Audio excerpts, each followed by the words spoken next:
Okay. All right, hi everybody. Welcome to this Onward Q&A panel. My name is Ben. I will be one of the moderators for you today. I'm very excited to have you all join us today. I'd love to see in the chat where you are all from. First, I want to thank Maria, Lei, and Drew for taking the time to be with us today. We're really looking forward to having them. I don't know when we're doing this. I'm just gonna do it. Okay. Looking forward to having them. We were looking forward to having them in the gallery, but although we couldn't have had the original event, I'm really glad that we were able to do this next best thing. They were kind enough to sign book plates for all the people who bought books. So thank you guys again for that. We're really excited to talk to you guys and see what kind of scenes and stuff you guys brought to share with us. And just looking forward to seeing all the great art. I personally really love the movie, and I was surprised at how emotional the film ended up being, and was really glad to have it when quarantine began. So, a few quick guidelines. Everybody, please stay muted during this thing. You can also turn off your own cameras to save bandwidth if you like. You're welcome to type in the question in the chat box at any time, if time allows. Towards the end, we'll try to get to some of them. Please bear with us in case there's any technical difficulties. Just let us know if there's anything weird or off in the chat. And with that, I'd like to welcome the author, the editor of the art book, and your moderator for today, Drew Taylor, who will be introducing our guests. Thank you for that amazing introduction, Ben. So good. And I've never heard you say anything, you get emotional about anything. So that Onward was able to do that, I think is a great accomplishment. Wow. Yes, I wrote the Art of Onward book, and I'm so excited that everybody's going to get their signed copies. And I'm so excited we finally got to do this because we were supposed to do it the week that everything kind of went down the tube. So this is really exciting. And we could not be joined by any more exciting guests. We've got Maria Yi, who is a visual development artist at Pixar and did character design on this movie and is going to show you some amazing stuff. And also showing you some amazing stuff is Tang, who is a story artist on the movie. And I didn't get to talk to either of you guys while writing the book, so I'm so excited that we can talk now. So yeah, I'm going to turn it over to them. I'm going to interject some questions every once in a while, and then I'll take some questions from the chat at the very end if we have time. And yeah, so take it away, guys. So Maria and I flipped the coin. I think I'm going first. Okay, there you go, share screen. Sorry, I always fumble through Zoom. Sorry, everybody. All right. Okay, does everyone see this? What are you seeing? I'm seeing unicorns eating out of the garbage. Okay, and that's it, right? Oh, sorry. Right. No. Lee, we're looking at your navigator page. You gotta reshare it. This one? It's this one.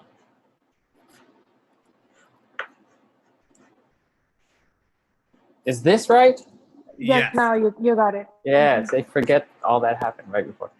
Okay, so yeah, so I was storyboard artist on Onward. I was on for almost 3 years.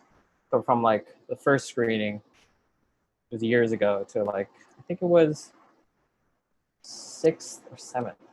Forget, we gone for like eight screenings at Pixar. So like it's kind of a key component of the movie is the world, right? Talking about the world, and it's a key component of storytelling in general is examining the world.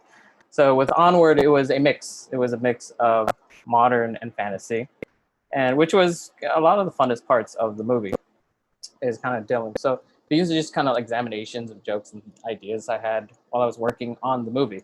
And a lot of it didn't make it in, but some of it did. Like I think a version of this kind of made it in.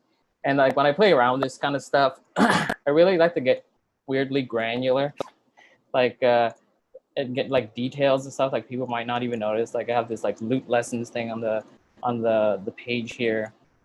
Oh, all right. Just playing around with the world, just coming up with different gags really helps to inform what it's gonna feel like. So the complication of the movie was this balance of modern and mundane. I'm sorry, modern and fantasy, because this is the world, and you know, we always wanted to have a bit of each, modern and fantasy, in every kind of scene and every idea as much as we can. We didn't want to neglect one or the other at any point. So it was always just combining all these aspects in every scene and just having those kinds of thinkings when we're going through the movie. This idea was one of the jokes that did not make it into the movie, unfortunately. So to kind of get into kind of the storytelling, more storyboarding kind of contextual aspects of it. So the creative process is messy. It's not clean from start to finish. It goes backwards, forwards, all over the place, right? And this is why it was such a long process. Like Pixar takes so many years to make these movies because the story evolves, it changes, it takes a left turn here, right turn here, and big stuff, small stuff, that kind of stuff changes. Not everything changes, but you know, it goes through these massagings and twists and turns. So legendary Pixar story guru Joe Ranft used to say storyboarding is the art of re-storyboarding. And that's because of the messiness of these stories, or like the indirect creation of stories. So we would put the movie up, break it down. Here's a thing from the book. All right, this is from the book. Oh, sorry, I kind of went ahead. This is from the book. This is kind of an interesting chart of the progression of the movie, like all the stages, and you can see like the treatment, which is the kind of the initial idea Dan had. Dan Scanlon, the director, started in 2015, and the movie, the last screening, was in 2019. So that's 4 years of this movie continually changing, evolving, becoming something else, putting up ideas, seeing how they feel, tearing them down, and just repeating that for years. So that's why it's storyboard is reboarding, because you reboard a thing, react to it, have other people react to it, examine it, see what works and what doesn't, tear it down and start again. Like for example, Ian was the main character so in the treatment, and this is even before I got on the show, was a scientist. So that, and then eventually that switched over to magic. Ian was a magic fanatic with his brother Barley. And we even started the movie at a lot of early screenings where it was, they were children and you saw their love of magic persist since then.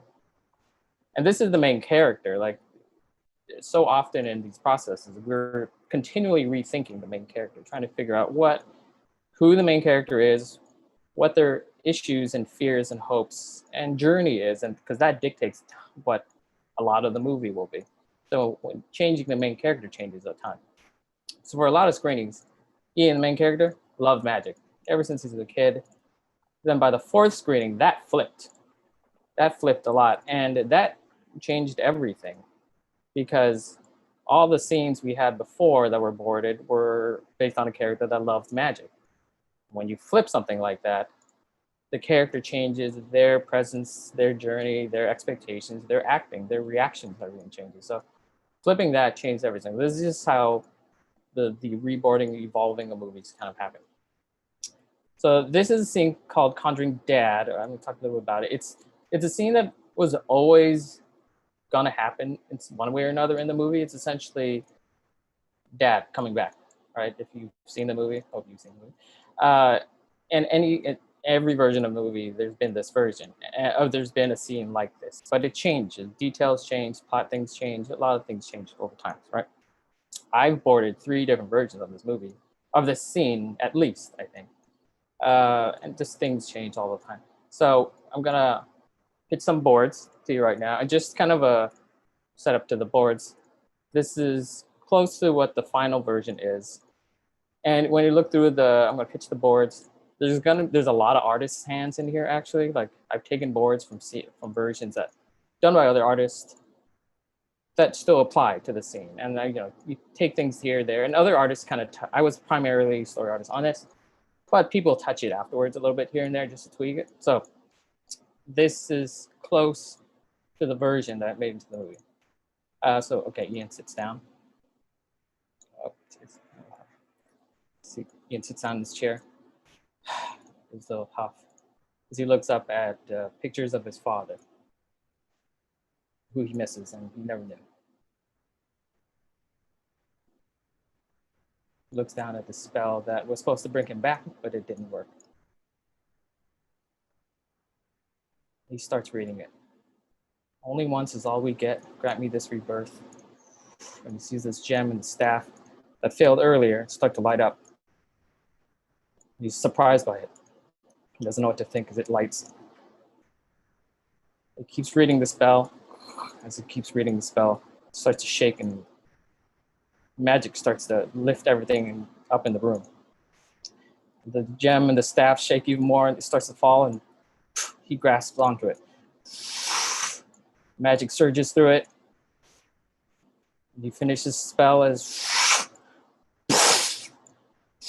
light fills the room, magic fills the room, swirling chaos as the gem, which is supposed to use to bring back Dad, starts to disintegrate in the staff. He holds onto the staff really heartily as everything's shaking around. Brother comes in, Holy Tooth and Zadar! He comes in, Barley comes in. It's like, how did you get it to work?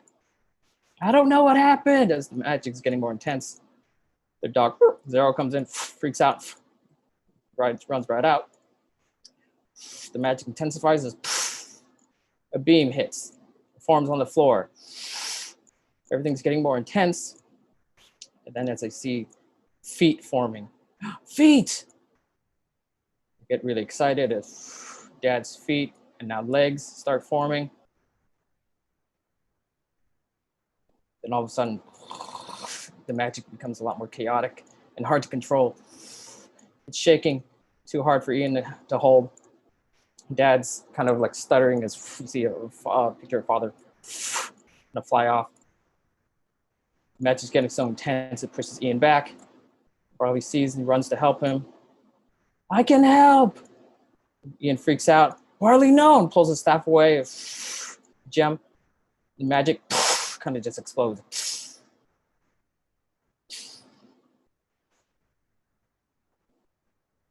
The room is all a mess. Boys get up. Ian, are you okay? Yeah, what happened? I look around. Nothing. Kind of disappointed as hear noise coming from the closet and look at each other, walk towards it.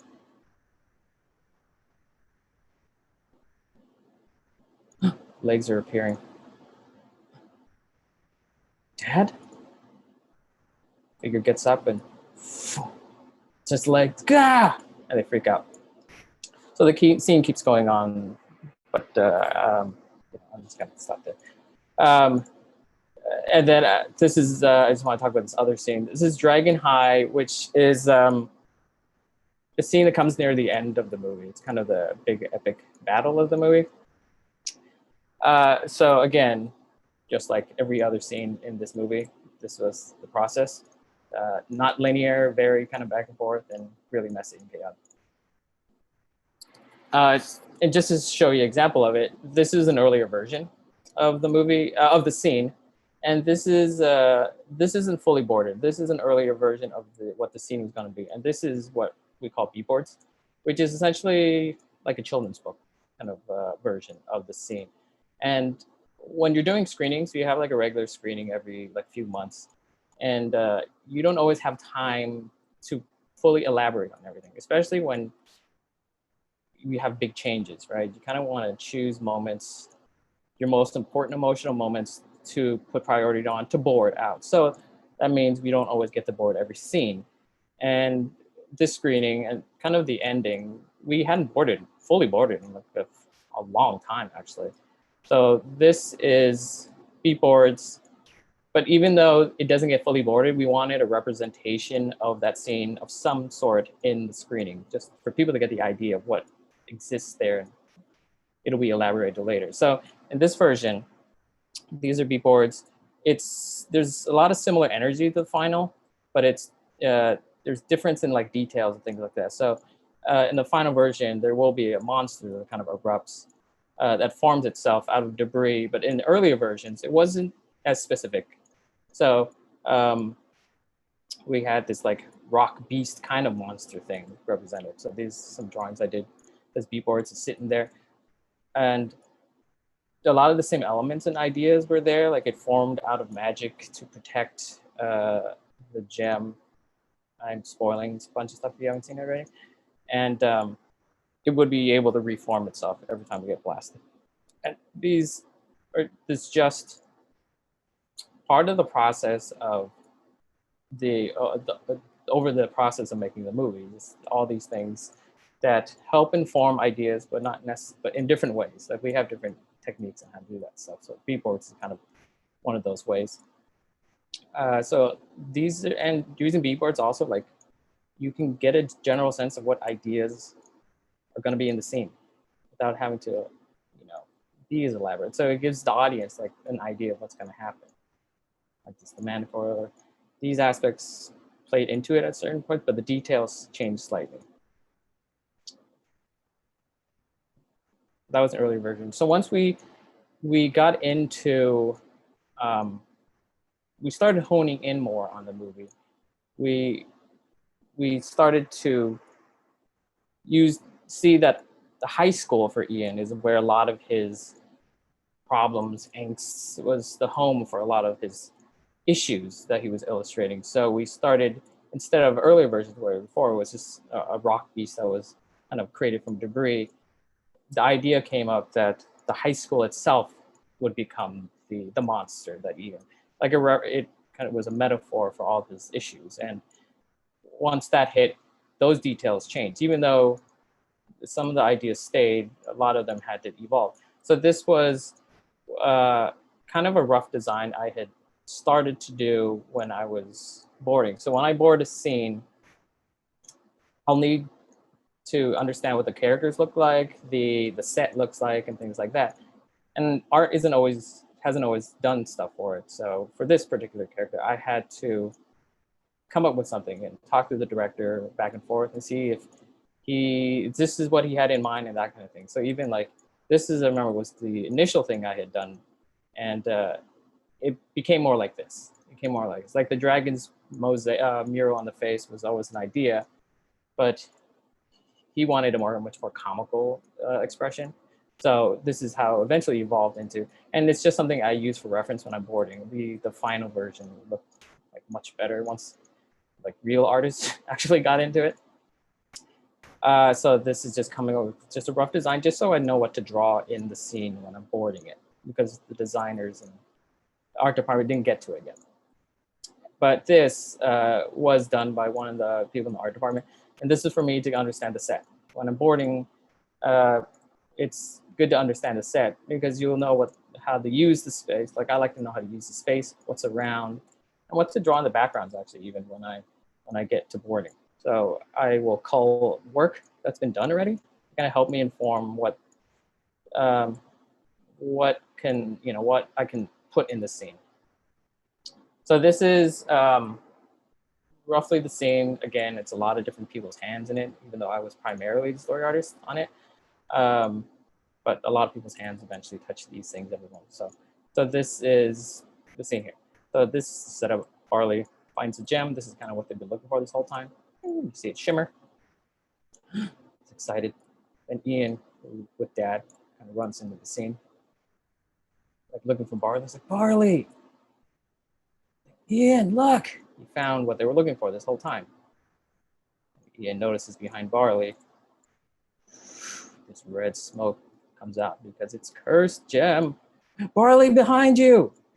Looks back as to see this red smoke kind of billow out of this fountain that they found the gem in, and moves into the school and breaks in, moving in through all the rooms, kind of like creating a presence of it in the high school. And it starts also like pulling in just things from around the scene. So these segues, this didn't make it in either. Just pulling things towards the school as it starts to come alive. Ground is shaking. The school is rumbling as it starts to lift up. Come alive as everyone's freaking out and it runs off. It breaks off parts of it as things pile on top. Oh, jeez, what happened? Sorry. A leg forms. The skull starts to rise up and form into a beast. Ian runs towards it as a car runs or gets pulled right past them. Looks up as it finishes forming. Boom! He looks and it's the skull mural face on him. Oh my gosh, I'm scared. And it's kind of surveying around, and it's looking for the gem and kind of spots it in Barley's hand. Starts coming for him because its job is to guard the gem. Barley, run! Jumps down, grabs staff, and runs off. It's coming after him. He's freaking out that he has a thought. He takes something out of his pocket that's gem-like and throws it off away from him. He's like, you want to get it? Gets the dragon beast's attention and comes towards it. Barley reveals, haha, he still has the gem. He threw a decoy, which was his van's taillight. Tricks the dragon. So Barley has it, and the dragon becomes angry and shoots fire at the boys, separating them. So that's more or less how a lot of that segment of the scene kind of played out at the end after kind of all those years of trying different thoughts and ideas. That's what I have.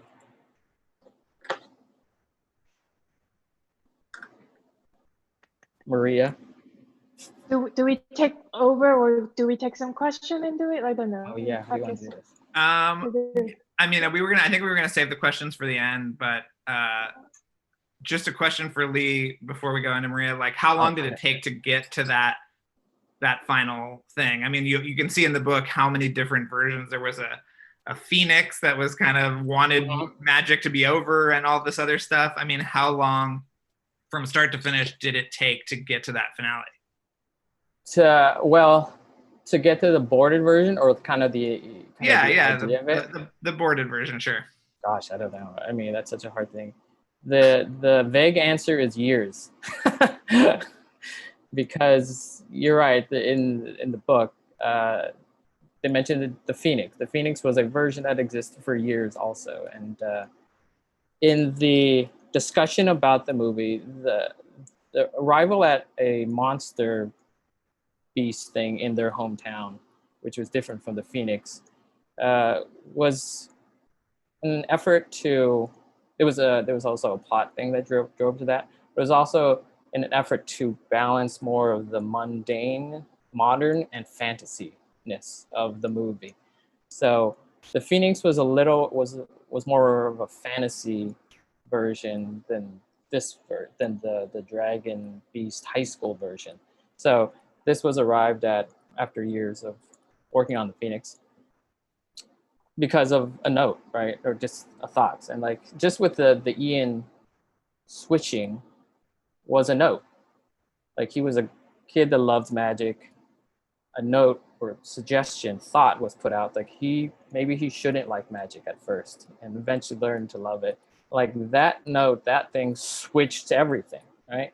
So this is kind of why, this is the chaotic mess of creativity is you can go one way and you think it's going, and then some new thought idea comes in and it turns and it turns and it turns and it switches around. So that's why it's all squiggling around. So I don't have an exact idea when it happened, but it happened, and I had to board a lot of versions of it, or like draw different versions of it.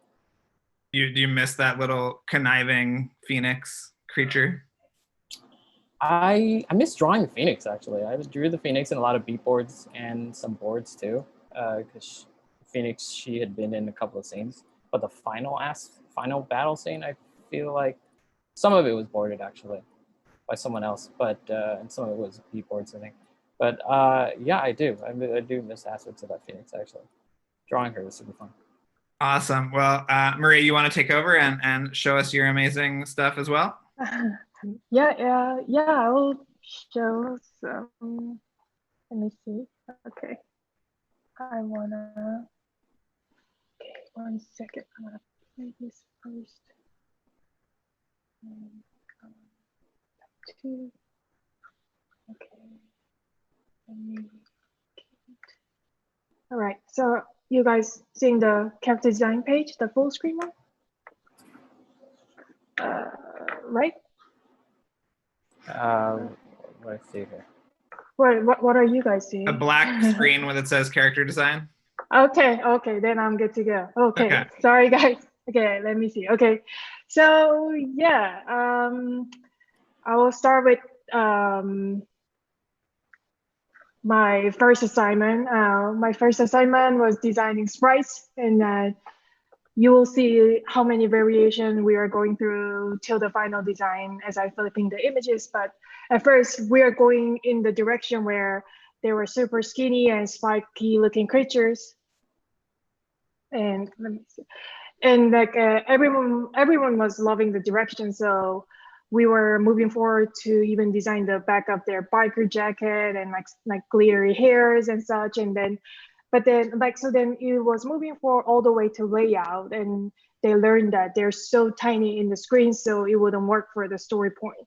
So design came back to us, and we redesigned the character to be chunkier and bigger. So this is like a second pass of the same character, so then we can deliver the story appropriately. And then just like the last time, I designed the whole gang of them based on the new direction. But this one also ran into a problem because of the sequence where Barley gets into a fist fight with them, and their head size was way too big compared to Barley's head. So here we are, the third take of this same design where the head size is similar to Barley's. And this one is the leader of the gang. And then as you see, it's quite different than the first pass of these creatures. So, which I think something very different about working at the studios than making a short film by myself in school, because things are always coming up and you kind of have to be flexible when you approach this kind of assignment. So I always say like flexibility is the key of success. And then I can talk about the next one where like that. So after I finished the sprites, my second assignment was designing trolls. And then here's another example of how one design goes through multiple directions. So initially we all wanted to have a big-headed troll. So I designed a bunch of them, all kinds of age and shapes. And then like we were making some conceptual images like this and this. And then actually this is not even in the movie, but I could totally see a troll working at DMV in this kind of film. So I went ahead, created an image based on that setup. And of course we do classic lineups like this. And then anyway, so we are going for big-headed trolls for a while, but it didn't really work out. So we had to revise the design a bit. So this is like, we're going back to like stage one where just like the first time we started over and I started to think about what we could do differently since we cannot have big-headed troll. So what we ended up doing is they're playing with the facial proportions. So troll's nose could make a big statement when the other facial features are just supporting the design.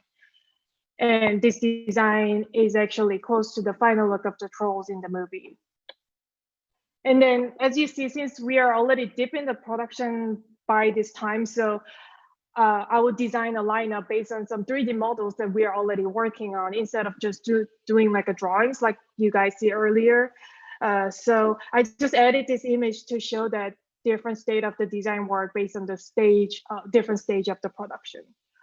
And then once again, I will say again, flexibility is really the key of success.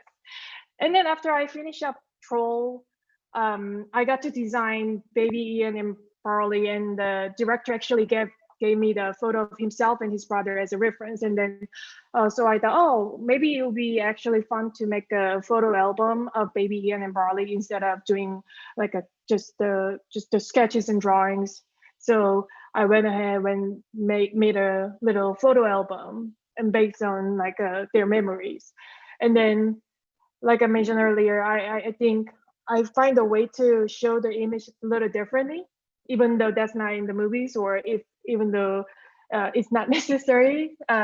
So it can be fun to do, and then also it can be fun to look at. So after I finished Baby and Barley, I got to design the mom, and then I kind of want to approach it differently. So she's not just the mom character. So I create a bunch of images like this that is describing her life that is nothing to do with being a mom. So I try to capture the moment of her life to explain her personality and then kind of introduce her life a little bit. And like this one, like she's getting ready to go on a date, which isn't really about being a mom. It's just her being herself. And then like this one, she's laughing at some jokes in the image. And then like what I'm trying to do is like just capture the personality or like the moment of their life in the drawing. So so instead of making a something pretty, I try to make the character believable, if that makes sense. And then I'm about to show something which isn't really what character designers do, but I really wanted to make this character believable, so I boarded us in a little bit. And then this is like a date scene between Colt and her, and then like the waiter taking the chair away because he obviously don't need a chair, and then they're in a romantic dining setup, and then their foods are served, and Colt opened his plate. And it's a super vegan organic carrots sauteed with vegetable broth with edible flowers. And then the mom opens her plate, and it's like a gigantic T-bone steaks with extra mashed potatoes. And then he bites into tiny carrot delicately, like. And then while she's really getting into the bite of the steak, right? And then she realized this was a date. And then she's, and then she just kind of give an awkward smile. And he's like, whoa. And then he just kind of like find her cute. And then like their dinner is like going well, obviously. And then I also storyboard entire Day of Mom as well. That one was just way too long to share it. So I just want to just explain it. But what I wanted to do was introducing different side of her life that you might not get to see in the movie. But thinking about that side of her definitely makes the character believable. So like my two big thing that I want to say in this whole thing is that being flexible and don't forget to have fun. But and then also you don't have to do what others do. You can always find different way to do things if that really helps telling a story. So yeah, that's all for me. Well, before we get to the questions that people have shared, both of those presentations were amazing, and thank you so much. But Maria, I thought it would be cool to talk about how you guys figured out which sort of mythical creatures could be in the movie, because they kind of had to be the same size, right? And then there was this big question of whether or not the living tree could be in the movie, if that was a creature or if that was like background. And it's a fascinating process, and everybody I talked to in the movie sort of had great insight. So I was wondering if you could share that, and Lee, if you have any experience with that as well, if you could talk about that too. I mean, I'll speak a little about Lee can definitely add. I mean, the one that made it to the film is actually the very small selected group of a species or creatures. Like we really designed so many of them, but that doesn't mean that it's going to make it to the film because it has to do a lot with story and the budget issue. So now I'm gonna toss it to Lee so that he can talk about it. So essentially, it's blame story is your answer.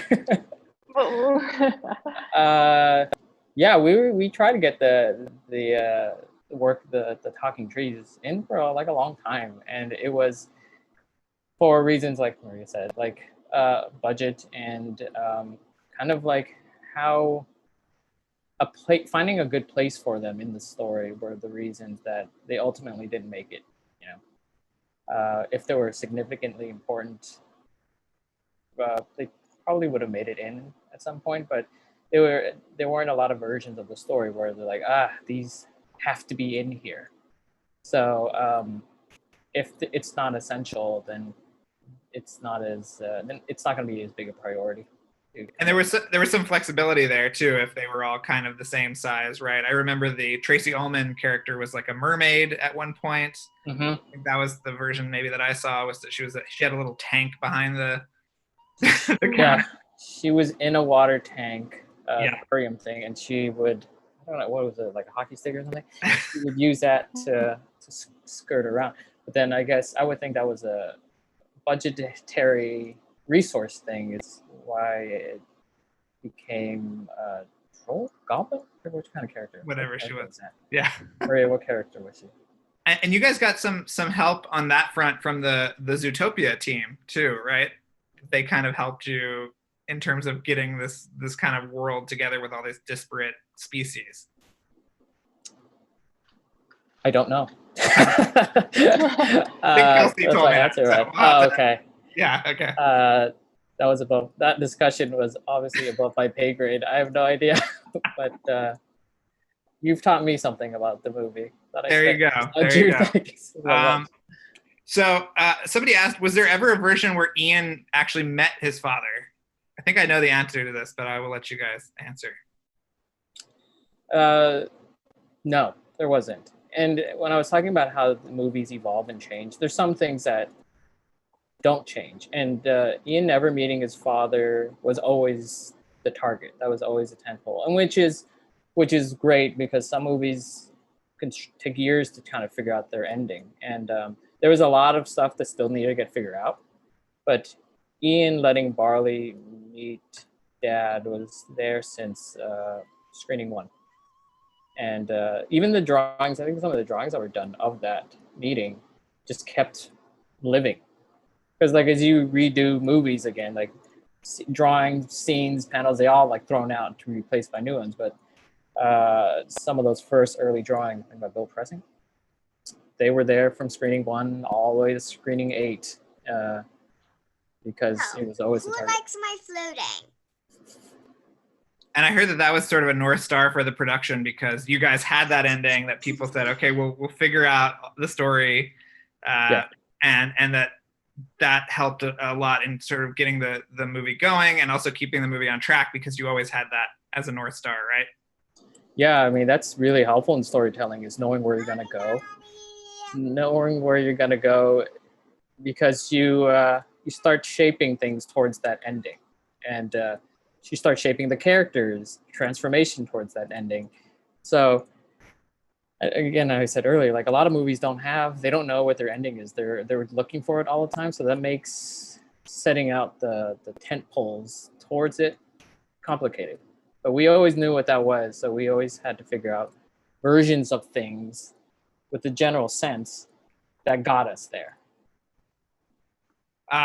This is for both of you guys. Before designing the characters' environments, does the team have a general style direction, like a design language that all the artists follow? Or are you free to experiment in that regard?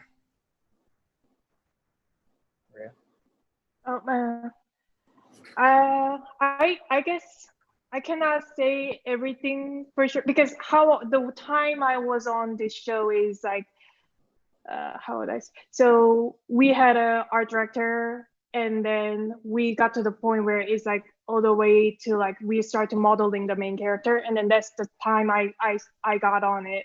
And then we had a dramatic shift there where we changed the art director, not because there's something wrong with it, it's just the previous art director wanted to go for different opportunities, so he left the studio, and then now we had a new art director. And then I would say when you have a new art director, that's the chance where you kind of able to like shift the style a little bit. So, but then it didn't go too far. So usually art directors and production designers most likely set up I would say the design language of the movie, and then people who was like a more on the supporting role individuals try to follow that language. But there is always a little bit of wiggle room where you can kind of break out of it based on the characters. So it depends. But then main characters and then like family, like those like a direct family or like the one that who has a screen time more than 20%, they should kind of follow the main style because you want the film to be as a whole instead of like a different character from different world. Yeah. And at one point, the characters were really stylized, right? Like they were almost like they were very graphic. Yeah. Yeah. Can you talk about how that transition happened and why that happened? Because I'm not sure if many people know about that story. I mean, it's always a mix of reasons. I think this is not like a human character, so in a perfect world, like yes, we will have like all kinds of scales and then like designs at some point, like super early, like even before the time I was on, like I would see like a character lineup and then all you see is the leg. We never really even get to see what's above, like, you know. But then like we at the end, like we think about like, okay, that's fun to look at, but is it helping the storytelling?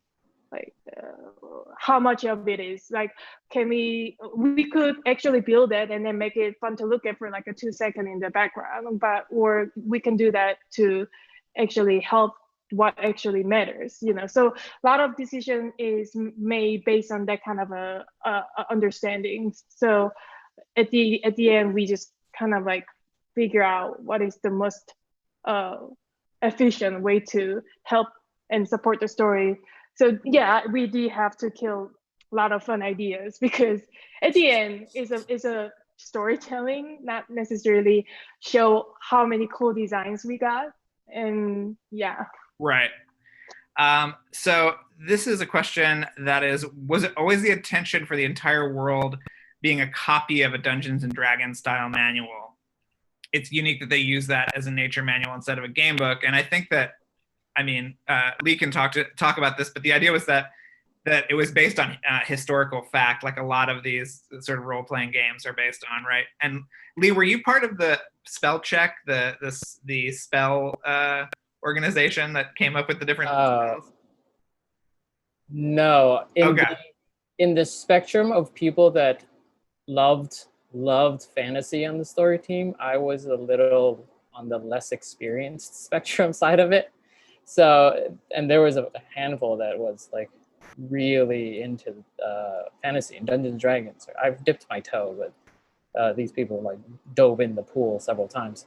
So they were part of this group that you're talking about. That were kind of like the task force for the fantasy aspects of it. Because also on top of like Dan, director, he didn't come into it knowing a ton about fantasy necessarily, right? He had to learn and pick up a lot in the kind of process of making this movie. So, you know, leaning on people that are already kind of super into it was super helpful for him and structure of the movie. But the D&D-ness, I think early versions, because in the final version there's the game. Quest of Yore was a game, right? And in the early versions, gosh, I think I'm right about this. There wasn't a game. It wasn't. No, it wasn't a game. There was no like D&D game that they kind of structure the mythology around. And you're right. Like in this world, D&D is like LARPing is like Civil War reenactment in this world. It's all that stuff. But the template of that started to happen. Shoot, I don't know. Later screenings. Once the game started, and it really helped also because so much of the movie is setting up the rules or explaining the rules in some aspect, the magic rules, and setting it up with using the game kind of created this way Barley could explain things to Ian without just saying that he's just explaining things. It's all part of this game that he understands and which also explains the world. So yeah, to answer that question, it wasn't always there, but eventually was. Somebody says, I've heard that the final story screenings onwards, the character interactions were pretty rock solid and set in stone. Were there any standout moments for either of you that animation plussed beyond the animatic or storyboard and were really fresh and exciting for you guys who worked on it to see? I think Lee should answer this because he knows the storyboard part of it. I don't really have all the information about it. We can both answer this question, I think. I don't know. You start. Maybe you spark some idea for me. Spark some ideas. Trying to think. Oh, it's so hard.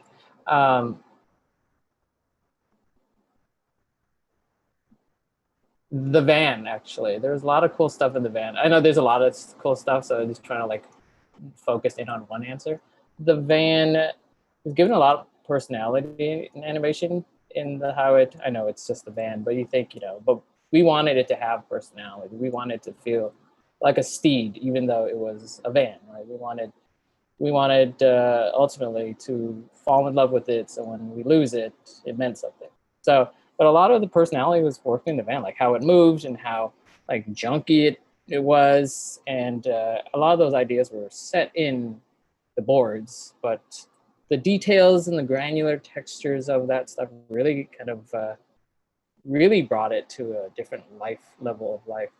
And I know it's weird. Probably didn't expect me to talk about the van, but that scene where it gets smashed up becomes emotional because even though it's just the van, but like all the work, story, animation, all that pulled together and created this thing that doesn't it's not really alive, but you mourn for it like it was. So I guess Guinevere the van. Big van guy, Lee is. Yeah, I'm a huge van guy. I'm in a van right now. You look it. Yeah. So somebody asked, what character do you most identify with in the film? This is for both of you guys, obviously. Man, I don't know. Manticore, maybe? Like, it lines up with my personality the most. But Oh, I like this question. That's how far I can go. I'm not going to explain all the details, but yes. Oh. Tell me later. I want to hear it. Well, for me, it's the van, actually. It's the van. No, it's not the van. I guess maybe it's Ian, I guess, some aspects of it. That aspect of trying to control chaotic world. I feel that in me a little. Somebody asked, what was your favorite scene to create, or I guess to work on in the movie? That's for you, Lee. Maria, you worked on the. I mean, yeah, there would not be the fairies without you. Like, wait a minute. But like, I'm not really like involved in creating a scene. I mean, I will always make a fake scenes that is not in the movies, like the dating dinner I show you guys. But like, it's not true. Every scene know. is a combination of everyone's kind of departments and talents. Just imagine that whole chase sequence without your fairies. It would be ridiculous. So the budget would be cheaper. It's invisible. Yeah, that's true. I don't know. I mean, this is a kind of a random, but I always like to see giant character in the shot. Like, so when I see giant trolls, like, it gets me excited about it. It's such a weird answer, but but like, because like those kind of things is like such a clear thing. Oh, this is not like the normal setting when you see that kind of stuff. So, or norms too, like they're so tiny, and then like it's obviously far from the reality that we experience every day. So, that's like a fun thing about being a character designer, where you can kind of get out of the what you see every day a little bit. For me, I did a lot of scenes over the years that just got cut so often that they would joke about it. They would call it a lead-do because they would just do a scene and they would just get cut. So a lot of fun scenes I remember doing were scenes that got cut, actually. Like you brought up the Phoenix, Drew, earlier, and like I really like drawing that Phoenix, actually. It was really fun and kind of exploring, like, there were different versions of her personality. There was like a more whimsical, like, ooh, version of her early on, and then eventually I did a much darker gravitas version of her, and I really like enjoying that scene. But as is how our process goes, a lot of that stuff is cut to build a stronger version of the movie. Did you work on the mall sequence? I worked on part of the mall sequence. Yes, I did work on the mall sequence. Actually, is this in the book? Does the word Minotaur mean anything to you? Yeah, it's in the book. Oh, okay. Can you talk about that? Yeah, that was a fun scene too. There was a scene in the movie that got Lee-Dooed where there was a Minotaur chase in a mall. The mall was a labyrinth, like like Daedalus's labyrinth. Drew, if you have the book with you, you can hold it up to the camera. I don't have it with me. Oh. So don't put me on the spot like that, Ben, is all I'm going to say. I don't know. I will say that there's an image in the book of sort of Right. Escher stairs, but they're all escalators, right? Yeah, there was a lot of artwork done. The mall existed for a long time too, a lot of screenings actually. And at a certain point, after it existed for a while, there was the idea of the boys being chased by a Minotaur, and this was after the fourth screening. This is our 4.5 screening. I remember boarding this because I was exhausted doing it because it was a big chase scene, and it was a lot of fun actually. It was really fun, and how I played into it or constructed it was kind of just thoughts. It wasn't necessarily like this is supposed to happen, this is going to happen necessarily, this is going to happen. It was like different ideas that happened to the boys in the scene, pitch those, and as a team we called it and figured out what people liked, what didn't like, and then I boarded it, and it was this big monstrous Minotaur chasing the boys through this mall, and had jokes and action, and it was a big scene, and things like that. Like the mall got cut altogether, so like those hundreds of boards. I mean, did you have a statistic how many boards? There was like 97 boards that were delivered for this movie. Is that in the book? Oh no, I read that in a article about the movie. It was like 97. Yeah, there's the Minotaur movie. It was like 97,000 panels were delivered for the movie. So we've boarded more versions of the movies that the world hasn't seen than has seen. So that was kind of one of those fun Lee-Do things that weren't seen by people. Can you both talk about the ratio of the fantasy to the familiar and how that informed both of your roles on the movie? Because it was like 70% familiar, 30% fantasy, right? It was sort of the working numbers that you guys had, right? Do you want to go, Maria? Do you want me to go? Wait, are you muted? You're talking, Maria. I don't know if I can hear you. No one can hear you, Maria. Is this a joke? Are you playing a joke? She's not muted. Now she's muted. Huh? There you go. There we go. Okay. So it's interesting for art. I think in the beginning we did a lot of like a full magical, all kinds of crazy ideas. That happens in every movie. It's like beginning of the film when it's more on the development stage, we throw all the crazy ideas, and then when the story is moving forward, we trim it down a little bit. And then on Trio, in my experience, we trim down quite a lot at some point. So we have to find the magical elements later on in the production when we actually getting close to see the final look of it. I'm like, oh, it's not magical enough. So like we dig through it and then looking for opportunity to maybe we can make this part more whimsical. Maybe we can make this part more crazier than before. And then in some way, like I think some people need to see how far they go one or the other for them to see the balance. And then in my opinion, like our job is to like help them find the balance, but by creating a library of images, because sometimes they cannot really tell without seeing the image of it. So, but I would say a lot of up and down for the ratio wise. It wasn't like always stable. Yeah. Right. And because I was on the movie earlier than Maria was, and the movie earlier, yeah, it was like what she was saying. It was kind of blue sky.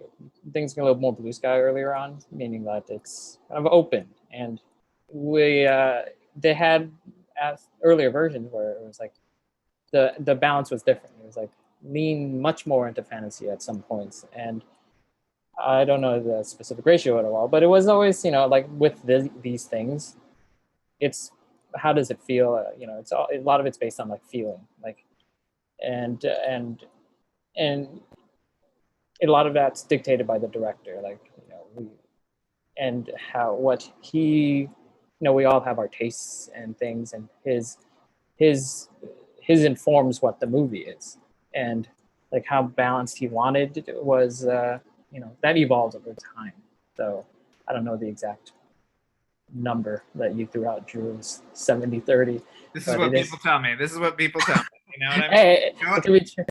Yeah, maybe it's true, but it's just for me. It's like we feel our way through it, and for years, and then see where it ends up, I guess. Somebody asked, from working on Onward, what new directions are you excited to see Pixar taking in the future in terms of storytelling and design? Perhaps informed by Mr. Doctor taking over the studio as well. I know you can't talk about anything specific because a lot of these things are still not announced yet, but maybe just broadly, does it feel like it's sort of a different time at Pixar now in terms of taking these chances? It's different. It's definitely different. There's a way more exciting show coming up. We do take diversity very seriously, being inclusive, that kind of thing. Now Trio kind of opened up the door, and then now every single film we work on, we cannot not think about it. It's heavily impacting our decision making. So that's the one thing I am excited about. And then just visually, like, I think we got to the point, like, we're really good at what we've been doing. Let's try something we're not so comfortable. And then that's kind of what we are heading to. I think that's not me spoiling anything much, but it's quite, that's that as an individual, I'm hopeful about it. What about you? I'm going to pass on that question. No, we have a lot of new leadership. A lot of the old leadership that started Pixar have left, and with new leadership, creative leadership, it's just new ideas, right? New kind of, again, like everyone has taste, so it's a different time too, like Maria said. Like, we are trying as a studio to evolve and help the world, and be supportive in ways that have not been as have been lacking a little bit in the world, right? So that in and of itself is going to inform the creative decisions we make. It's on top of new people having new thoughts and new ideas, and new kind of tastes play in. Those are such great answers, guys. See, you shouldn't have been afraid. Who asked that question? I think we're almost at time. Let me see if there's another question I can grab. Here's a good one. What are your experiences with fandom? How about that? Just, do people come up to you and ask you advice? I mean, do they talk to you about the movies? Are you recognized ever? What is your experience with fandom as we sit here on Comic-Con weekend? What was that like for you?